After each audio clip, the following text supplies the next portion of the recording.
Perth test के तीसरे दिन कंगारुओं को भारतीय टीम ने किया तहस नहस। जायसवाल कोहली के बाद बुमराह ने किया ऑस्ट्रेलिया को तितर बितर। हाँ, अगर हम बात करें तीसरे दिन की समाप्ति की तो भारतीय टीम एक मजबूत स्थिति में, एक सुदृढ़ पोजीशन में आकर खड़ी हो चुकी है। अब यहां से भारतीय टीम को हराना मुश्किल नहीं, नामुमकिन हो चला है, क्योंकि भारतीय टीम ने सिर्फ बल्लेबाजी नहीं बल्कि जो छोटे स्पेल में गेंदबाजी की वो घातक की। उसके दम पर अब ये कह सकते हैं हम कि भारतीय टीम ने तीसरे दिन ही पर्थ टेस्ट मुकाबला अपने नाम कर लिया है। कंगारुओं की सरजमी पर मात दिया है, माती क्या, नेस्ते नाबूद किया है, धाराशायी किया है, सीने पे चढ़कर जीत अर्जित करने वाले हैं। यानी कि कंगारुओं के ईगो को अब वो ठेस पहुंचा चुके हैं। ये भारतीय टीम जब आई थी तो यहां पर कोई भी ये नहीं कह रहा था कि एक भी मुकाबला भारतीय टीम जीत सकती है, लेकिन पहले ही मुकाबले में जब भारतीय टीम ने बड़ा आघात कंगारुओं के खिलाफ किया है, कंगारुओं के ऊपर बढ़ चढ़कर बल्लेबाजी की, बढ़ चढ़कर गेंदबाजी की, पूरी तरीके से उनको धाराशायी कर रखा है, पूरी तरीके से उनको चारों खाने चित्त कर रखा है, तो अब महसूस हो रहा होगा सभी कंगारुओं को कि भैया ये भारतीय टीम है, ये हारना नहीं जानती है, ये झुकना नहीं जानती है, बल्कि ये झुकाना जानती है। ये नेवर डाई एटीट्यूड के साथ उतरते हैं, पिछली बातों को तुरंत भूलते हैं, नए सिरे से नया आगाज करते हैं।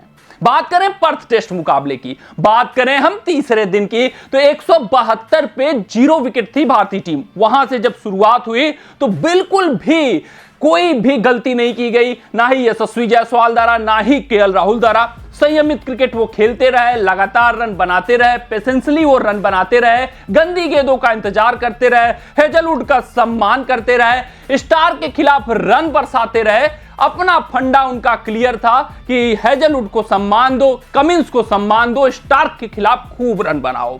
फिर उसके बाद जरूर एक अच्छी गेंद ने राहुल का विकेट निकाला, एक बेहतरीन शतक से वो चूके, लेकिन यशस्वी जायसवाल रुके नहीं। यशस्वी जायसवाल ने देवदत्त पडिक्कल का साथ लिया, बेहतरीन वहां पर साझेदारी की, तो ये महसूस हो चला कि अब भारतीय टीम बहुत ही बेहतरीन पोजीशन में पहुंच चुकी है, बहुत ही सुदृढ़ स्थिति में पहुंच चुकी है। अब यहां से उनका हारना कठिन हो चला था, लेकिन देवदत्त पडिक्कल का विकेट गिरता है, किंग कोहली विकेट पर आते हैं। तो जब किंग कोहली पहली गेंद मिडिल ऑफ द बैट लेते हैं तभी समझ में आता है कि यह खिलाड़ी कुछ खास करने वाला है, यह खिलाड़ी कुछ ठान कर आया है, यह खिलाड़ी स्थितियों को समझ चुका है, यह खिलाड़ी जान चुका है कि ये कंगारू गेंदबाज थक कर चूर हो गए हैं, यह खिलाड़ी समझ चुका है कि ये कंगारू गेंदबाज कॉन्फिडेंस में लो हो चुके हैं, इस मौके का फायदा उठाना है, एक बेमिसाल शतक ठोकना है। लेकिन यशस्वी जायसवाल दूसरी तरफ से अपना रन बनाते हुए दिख रहे थे, रंगत में लग रहे थे, वो भी नई गेंद को अच्छे से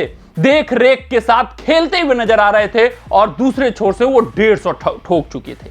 तो यशस्वी जायसवाल जब 150 के बाद आउट होते हैं तो फिर भारतीय टीम का विकेटों का सिलसिला शुरू हो जाता है। पंत आते हैं, चले जाते हैं, ध्रुव जुरेल आते हैं, चले जाते हैं, फिर कोहली वाशिंगटन सुंदर का साथ लेते हैं, कोहली वाशिंगटन सुंदर के साथ साझेदारी बुनते हैं। कोहली जो मोमेंटम ऑस्ट्रेलिया की तरफ शिफ्ट हो रहा था, उस मोमेंटम को फिर से भारतीय खेमे में डालते हैं। कोहली पूरी तरीके से वाशिंगटन सुंदर को साथ लेकर ऑस्ट्रेलिया को मुकाबले से बाहर करते हैं। कोहली वाशिंगटन सुंदर के साथ बेहतरीन साझेदारी करते हैं। हालांकि वाशिंगटन सुंदर एक रैश शॉट खेलकर आउट हो जाते हैं, लेकिन जब तक वाशिंगटन सुंदर क्रीज पर थे काफी सुदृढ़ दिख रहे थे, डिफेंस में उनको अपने विश्वास नजर आ रहा था, और वाशिंगटन सुंदर एक होनहार खिलाड़ी की तरह कंगारू गेंदबाजों का सामना कर रहे थे।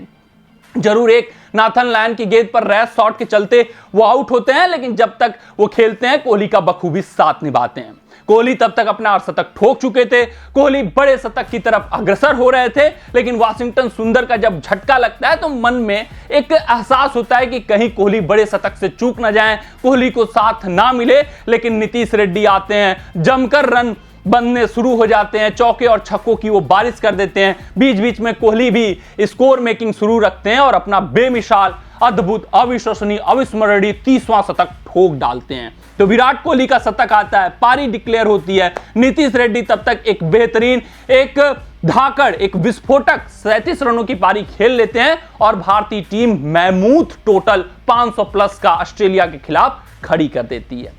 जब डिक्लेरेशन होता है पारी का तो वहां पर भारतीय टीम का स्कोर होता है 487, उनके पास जो टारगेट दिया है उन्होंने कंगारू को 534 का, और फिर बारी आती है जसप्रीत बुमराह की, जो उनका अनुमान था कि 1-2 विकेट अगर हम यहां पर 5-6 ओवरों में निकाल लें तो बहुत बेहतर हो जाएगा, बहुत सुदृढ़ पोजीशन में हम आ जाएंगे। तो 1-2 नहीं बल्कि 3 विकेट निकालते हैं जसप्रीत बुमराह, लबुशेन का विकेट निकालते हैं जसप्रीत बुमराह, डेब्यूटेंट मैक्सवेनी का विकेट निकालते हैं और 12 पर 3 कंगारू इस समय हो चुका है। 7 विकेट और शेष बचे हुए हैं। जसप्रीत बुमराह घातक दिख रहे हैं, मोहम्मद सिराज कॉन्फिडेंस से लबरेज हैं, हर्षित राणा भी प्रभावित आपको चौथे दिन करते हुए नजर आएंगे। यानी चौथे दिन मुकाबला समाप्त है, अब कोई अनहोनी ही हरा सकता है भारतीय टीम को, अन्यथा पकड़ काफी मुकाबले में मजबूत हो चली है। अगर हम स्कोर कार्ड की बात करें तो यशस्वी जायसवाल कुल 161 रन बनाते हैं, Rahul 77 run, Kohli correct 100 run, 38 run Nitish Reddy, 29 run Washington सुंदर का योगदान रहता है। वहीं अगर हम ऑस्ट्रेलियन गेंदबाजों की बात करें, 2 wicket Lyon, 1 wicket Marsh, 1 wicket Cummins, 1 wicket Hazlewood, 1 wicket Mitchell Starc. 12 पे 3 इस वक्त ऑस्ट्रेलिया का गिर चुका है, 2 बुमराह के नाम, 1 सिराज के नाम। अभी क्रीज पर कल स्टीव स्मिथ आएंगे, उस्मान ख्वाजा उनका साथ देते हुए दिखेंगे। कमेंट सेक्शन में कमेंट करके बताइएगा कि कल कितने सेशन तक भारतीय टीम मुकाबला जीत जाएगी। मिलते हैं आपसे अगले रिपोर्ट में, तब तक आप अपना ध्यान दें, सुरक्षित रहें, स्वस्थ रहें, मस्त रहें। जय हिंद, जय भारत।